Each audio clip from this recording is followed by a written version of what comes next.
Потому что души детей Божьих идут к Богу.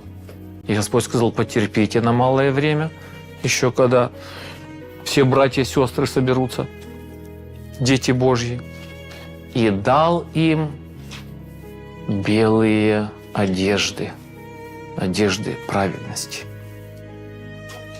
Когда некоторые люди говорят: да душа там спит, что такое вообще душа, что такое дух, это что, какое-то облачко или еще главное тело.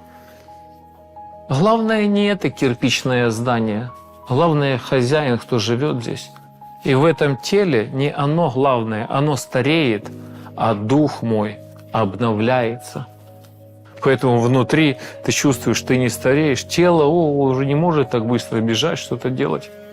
И поэтому души, которые у Господа, которые спасены, Господь дал им одежды.